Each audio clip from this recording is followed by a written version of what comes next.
Welcome to the Libido Lounge, where we focus on all things love, lust, and libido.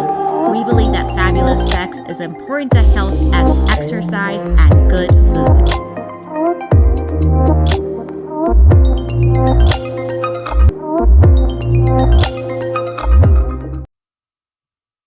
Hey, everybody. Welcome back to another episode on the lounge. I'm your libido expert, Dr. Diane, and I have a great treat for you today. Psychologist and sex and relationship expert and new friend of mine, Leah Spasova, is on the show with me today, and we're going to talk about pleasure. We're going to talk about society programming around pleasure, about prioritization of pleasure, and what truly is happening to us as humans when we just pass over pleasure and it's just this afterthought that we don't attend to. And we're going to get into the nitty gritty of what that actually means for your health, your wellness, your relationship, your happiness, and so much more. So, Leah, welcome to the show. So happy to have you. And tell us a little bit about yourself and just your journey. How did you get introduced into the sexology world? You have a great website that we'll put in the show notes called Life Explicit. How did you create that? Just kind of give us the background, if you would, please. First of all, thank you for having me. It's a pleasure to chat with you again and create with you as well. And the long story short is that I was just very lucky to grow up in a sex positive family and grew up having questions about sex and relationships just like every other kid, and my questions were always answered as a matter of fact, nothing to be a big deal. I was never made to feel shame or guilt around it by being asked like, where did you hear this, or who told you that, or you're too young to know, or any of that. So I just grew up curious and learning and became the sexpert for all of my friends from a very early age because I was nerd as well, still am, learning about these kind of topics from people, from books, from a non-government organization that I joined when I was 14, and they took us on trainings on healthy relationships, toxic, domestic abuse and violence, drug use and abuse, all of these things I've been learning since I was like that young. And when I went into the psychology field, mental health field, I still found myself answering phone calls and text messages from friends from back when I was a teenager saying, oh, Leah, how do I deal with this? And what happens when I do X, Y, Z?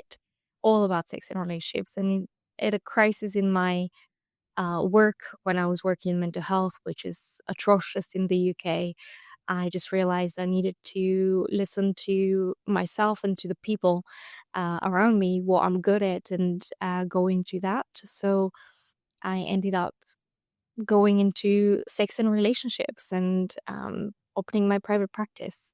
And years later, as you mentioned, the Life Explicit website, I have a full practice. I keep getting great referrals and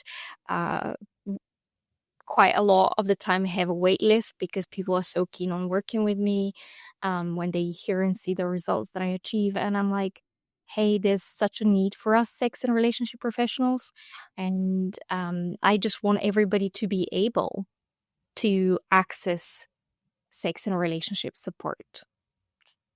So that's why I created Life's Explicit, and I invited colleagues to join the website to be promoted on the website and found by their ideal clients, because I don't have all the expertise, and I want people to find what they need.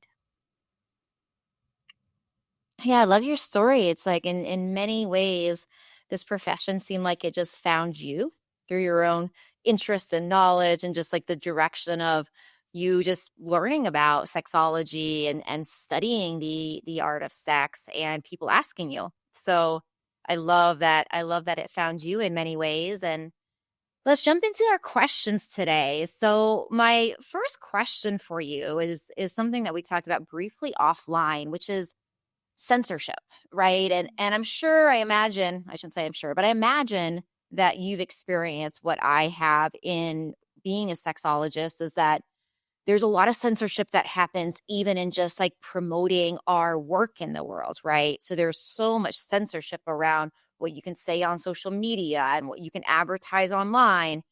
And how does the level of censorship that we're seeing, how does it actually influence us from a standpoint of healthy sex and being able to talk about it? And what do you feel like would happen if we really started having better policies around this?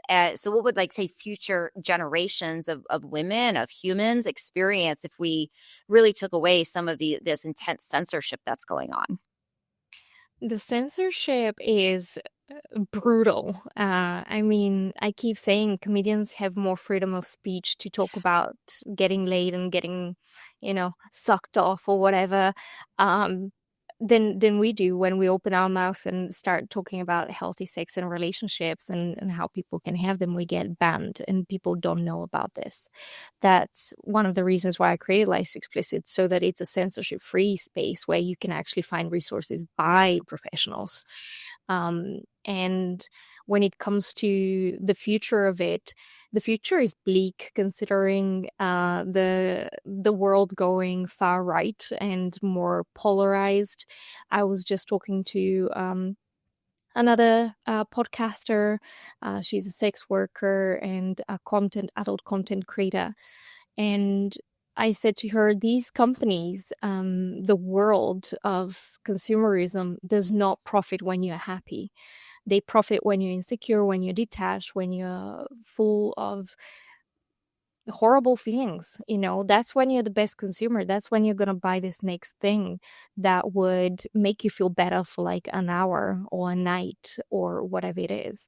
Where when we're happy, we're having a picnic that costs nothing with our loved ones. We're making love all night long. We show up joyful, and we're not doom scrolling. We're not shopping. And people need to realize that if we are to have a future without censorship, everybody should be clued in on why this is happening, because it's not for your protection, it's for their profits. And to make sure that people understand, how do they avoid censorship? How do they stay connected to us? And how would a world look like if we had no censorship, no oppression? Well, it will be more like closer to utopia than the dystopia that we live in. People will be connected. People would have a lot of pleasure in their life and joy. A lot of women would enjoy their bodies. They'll be healthier.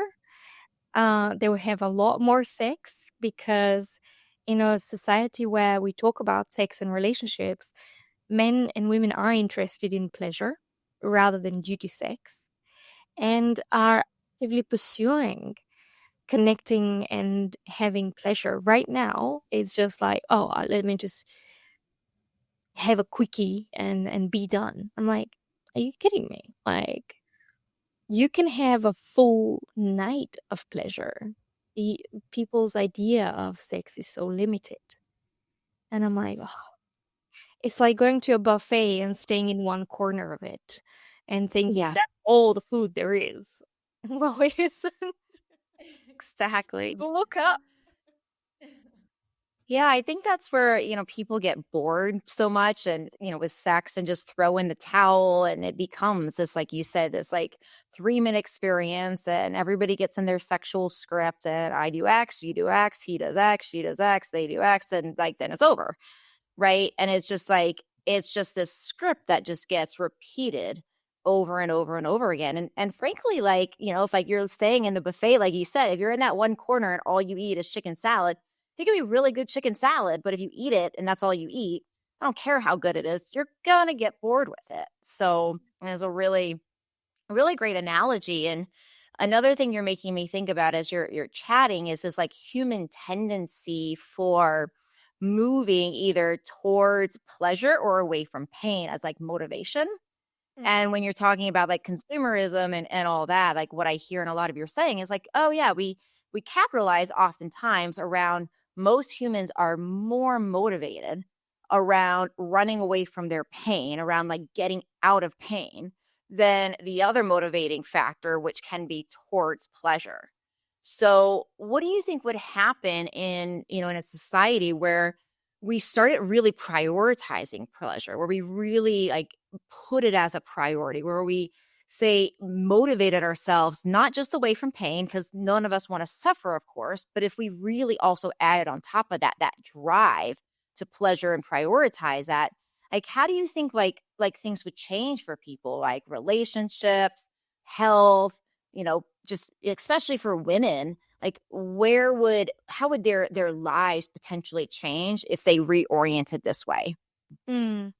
I would have to start a little bit further back, Yeah. eh, to the back to the consumerism, and I want to highlight, if people haven't read two classic books, 1984 by George Orwell and Brave New World by Aldous Huxley, they should read them, because I Yeah. feel like the Great books. governments of today have read these books that are dystopians, that depict a horrible world, and have gone, that's a great manual to create the world by. Right. People should read these books. The reason why I'm saying this is, yes, people are motivated to run away from pain. They are Right. still motivated by pleasure, though. So buying something from Amazon or Gucci or wherever, it still promises pleasure, and you still have satisfaction by getting it. So we are sold pleasure and satisfaction, but these are fleeting. We are sold confidence that's in a dress or in a car. It is not part of us. This is not the real us. So the reason that I highlight sex is, used to sell everything from a perfume to a bag to a car to fucking Marmite. Right. Honestly, if you haven't seen the Marmite advert that's so sexualized, you should. But the reason why they use sex is because they know the power of sex. Because through sex, we get so much connection, confidence, pleasure, sense of identity, even of someone who's loved and respected and cherished and appreciated. Even if it's a one night stand, you still feel appreciated for whatever happened that night, with, oh, they thought I'm sexy, good, so whatever it is, they sell everything through sex because they know that sex is the one thing that can give us all of those feelings, all of these desires get fulfilled through sex. But they don't want us to experience sex, because then we don't buy the car, the dress, the blah, the blah. So they do sell us what we want, except it's fleeting and it's fake. And if we are to live in a actually pleasure-filled life, and world, you would have far less stuff in your house. You would have a lot more relationships. You would have a lot more time off from work. This is where I'll plug in another book called Civilized to Death, and it's by Christopher Ryan. It's definitely worth reading. But the point is, we keep buying things and consuming because we're unfulfilled. Imagine being completely unfulfilled. You have the comforts of your life, your house, your car, etc. But now you have more connection with the people in your life, because they have social skills, because they have relationship skills, because the intimacy between you is great. You're more likely to, as I keep saying, grab that blanket, grab a book, go sit on the beach, listen to a podcast together, discuss it, get home, make love, have dinner, Keanu Reeves has this tiny video of like, what is the perfect day for him. And he says, wake up, have sex, have breakfast, go for a motorcycle ride, have sex, have lunch. And that's the whole thing. And I'm like, yeah, because when you have your basics and you have the connection, you will have a lot of pleasure in your life. You will be more connected. And I'm not talking about, addiction to sex or anything like this. This is a completely different topic. I'm talking about when you're connected, when you're at peace, and when you're not paying off yet another thing or credit card, you have the capacity to enjoy your body, to enjoy your partner, and to have better relationship because you would work on yourself and they would do the same. I appreciate that so much. It's such an important awareness of that connection of, what are we trying to fill ourselves with if we are devoid of that? And like you said, we're on Amazon, we're buying this, and it's cool for a second. We get a dopamine hit. Like, it feels exciting. It's like hanging that really great new picture on the wall. In the first week, it's awesome and it makes you so happy. And then a week later, it blends into the wall and you don't even notice it really. Exactly. So it's like that fleeting type of pleasure. What about like other things you've noticed? Like, have you noticed that when people focus on more pleasure, have you noticed anything in their health or in their career improve or change? Yeah. Oh my God, massively. A while back, a couple of years ago, I was invited to speak to CEOs and entrepreneurs in Oxfordshire in the UK where I lived. And I held a talk about the return on investment when a company invests in their employees' sex and relationship well-being.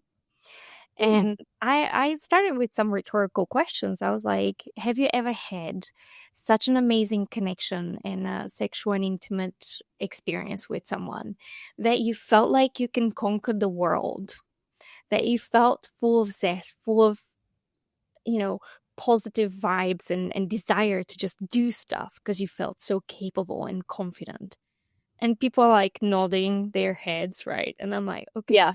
well, have you had those other moments when you're absolutely disconnected and upset with your partner and you had a row and you go to the office and the whole day you're just thinking how else you could have shut them down or told them off or whatever, and you're definitely not productive one bit. And they laugh and they're like, yeah, Yep. Exactly. like, so do you get me now when I say if you invest in your employees' sex and relationship well-being, when they show up at work, because they have been connecting with their partners at home and it's been healthy and good, they come recharged and happy. If there's drama at work and they have a supportive partner at home, that drama, they'll deal with it way better. Mm-hmm. Rather than drama at work, drama at home, nothing gets done.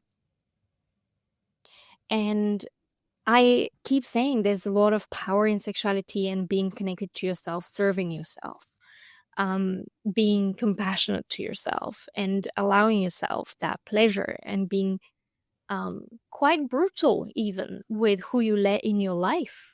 Yeah. Because the person that's next to you as a partner, or if you're polyamorous, the people, they will create a huge percentage of your life's experiences. Mm-hmm. There is benefits when it comes to work. You will be more connected, more full of zest and capable. Health-wise, oh my God, you know how much of our health is dependent on us being healthy in our relationships. And not only that, but biologically, sex makes us fitter because it's a physical exercise. Best form of exercise, if you ask me. There's benefits in terms of your mental health as well, because you're not feeling disconnected, you're not feeling sad. Depression is going to stay away. I genuinely believe that if we have better relationship skills and better intimacy skills, depression and anxiety will be way, way, way far away from us. I'm not a medic, but I see it. There's a massive connection between being sexually fulfilled and having a healthy relationship and being healthy in body, mind, and spirit. Yeah, it's beautiful and well summed up, and I think gives a lot of just awareness to the large amount of benefits from this around, and the importance of getting the censorship out, right? Because I think people do truly think of sex as just this moment. Oftentimes that happens maybe once a week, maybe once a month, maybe once a year, lasts a few minutes, and then and then moving on. And it really is a part of health and happiness as much as, good water, good food, all those kinds of things. So I know we're at time today. I want to make sure everybody knows how to get a hold of you, and you have a free gift for our audience. I want to make sure to talk about that, and also to remind everybody that, remember, in 2025, we're doing the same thing that we did in 2024, which is that we are paying attention to whoever gets the likes, most likes, downloads, etc., across all of our channels. And that person will be invited back in December for a deep dive on their topic, where we can go a lot deeper. You can submit your questions ahead of time, and we can have a lot more fun. So please do spread the word for Leah, download her episode, share it around, because I know I would love to have you back. But before we say goodbye, please tell us about this gift you're giving us, as well as how people get a hold of you. The gift is an ebook called The 3 Secrets to a Pleasure-Filled Life. And it's available on my website. You can find me on Life Explicit, or if you just Google my name, I'm very Googleable. You can approach me and on my website or on Life's Explicit, it doesn't matter. And I encourage you, if what we've been talking about here and what Diane has, to teach you in every single episode, and you're thinking, oh, I need support with this, please seek support. The world depends on us building those skills and having those intimate connections that, fill us with joy and prevent us from putting yet another, painting or unneeded watch on the credit card. We need more connection in the world. And if you need help, I would definitely recommend people to go to Life's Explicit to find me, to find you, and any other professional and resource they may want to check out. So that's my closing. Like, you deserve pleasure. You deserve great relationships. Don't deny yourself a single day anymore. I love it. What a great conclusion. And we'll have all these links, everybody. We'll have all these links in Leah's show notes here. And sometimes I ask people to tell about their opt-in, but I think your opt-in is very clear, like 3 big secrets to a pleasure-filled life. Like, I want those secrets. I imagine everybody else does too. So please go find out what those secrets are, what steps you can do right away to get yourself moving towards that pleasure-free life. Please do check out Leah's website. And again, all of that will be in the show notes. And thank you, everybody, for listening today. It's such a pleasure to be with you once again. And this is Dr. Diane signing off here, reminding you to always be classy, always be sexy, and always stay a little badassy. We'll see you next time. Thank you for listening to the Libido Lounge. Please don't keep me a secret. Please share this with your friends. You can find me on YouTube, on Instagram, as well as how to work with me at mylibidodoc.com.